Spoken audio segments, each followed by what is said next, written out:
गांव की शासन व्यवस्था तथा उनसे जुड़े सरकारी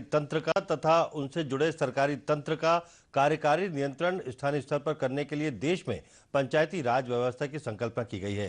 प्रदेश में इस व्यवस्था से गांव आज न सिर्फ आर्थिक और राजनीतिक रूप से सुदृढ़ हुए हैं, बल्कि स्वास्थ्य, शिक्षा और रोजगार के क्षेत्र में भी सकारात्मक बदलाव आए हैं।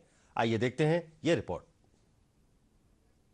लाभ अंतिम पंक्ति में खड़े व्यक्ति तक पहुंचाने और सत्ता का विकेंद्रीकरण करने के लिए भारत में पंचायती राज व्यवस्था लागू की गई है। भारत में प्राचीन काल से ही पंचायती राज व्यवस्था अस्तित्व में रही है। प्राचीनतम ग्रंथ ऋग्वेद में सभा और समिति के रूप में लोकतांत्रिक स्वायत्त शासी संस्थाओं का उल्लेख मिलता है।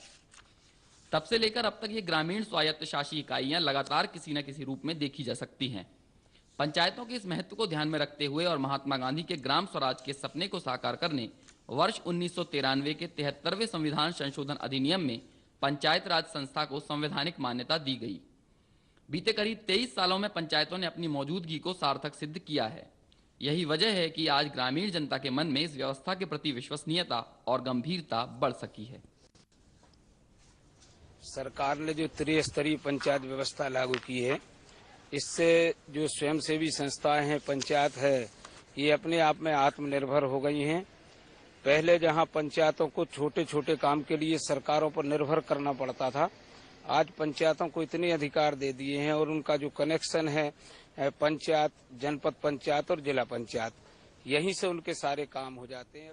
73वें संशोधन अधिनियम में पंचायतों को स्वशासन की संस्थाओं के रूप में काम करने के लिए आवश्यक शक्ति और अधिकार प्रदान करने की जिम्मेदारी राज्य सरकार को दी गई है। इन अधिकारों के जरिए पंचायतें आर्थिक विकास और सामाजिक न्याय के संबंध में योजनाएं तैयार करती हैं और उनको कार्य रूप देने के लिए संसाधन जुटाती हैं। मध्य प्रदेश देश के उन राज्यों में से है जहां त्रिस्तरीय पंचायती राज व्यवस्था को सबसे पहले लागू किया गया। स्थानीय स्तर पर जनप्रतिनिधि चुनने हर 5 वर्ष में पंचायत चुनाव संपन्न कराए जाते हैं। इसमें सभी वर्गों को जनसंख्या के अनुपात में आरक्षण का लाभ मिलता है, जिनमें अनुसूचित जाति और जनजाति को सीटों के आरक्षण के साथ साथ महिलाओं को भी आरक्षण का प्रावधान दिया गया है। यूं तो बीते वर्ष में कई उल्लेखनीय काम पंचायती राज व्यवस्था के तहत हुए हैं, लेकिन आज भी कई मामलों में जटिल प्रशासकीय प्रक्रिया और नौकरशाही में व्याप्त विसंगतियां इनकी आलोचना के सुर मुखर करती हैं, जिन्हें दूर करने के लिए केंद्र और राज्य शासन के साथ पंचायत प्रतिनिधियों को समन्वयित होकर पहल करने की दरकार है। पंचायती राज की स्थापना जिस उद्देश्य से की गई थी, लेकिन आज भी उसमें कुछ कमियां हैं और पंचायत को वो अधिकार जो होना चाहिए, अभी उसमें कुछ कमी है। तो जो समस्याएं जो है हम पंचायती राज के अंतर्गत करना चाहते थे, ऐसे अधिकार होना चाहिए कि हम लोग जो पंचायत के अंतर्गत ही उसको हल कर सकें। और अभी भी गांव में जो पानी की समस्या और भी दूसरी समस्याएं हैं, तो वो हम पंचायत के माध्यम से ही उसको तुरंत हल कर सकें, इस प्रकार की प्रक्रिया होना चाहिए। पंचायती राज व्यवस्था में व्याप्त इन कुछ एक विसंगतियों को दूर कर इसे और मजबूत और बेहतर बनाने के प्रयास करना जरूरी है, क्योंकि सत्ता की सबसे छोटी इकाई ही यदि मजबूत नहीं होगी तो देश की समृद्धि और विकास भी मुमकिन नहीं है।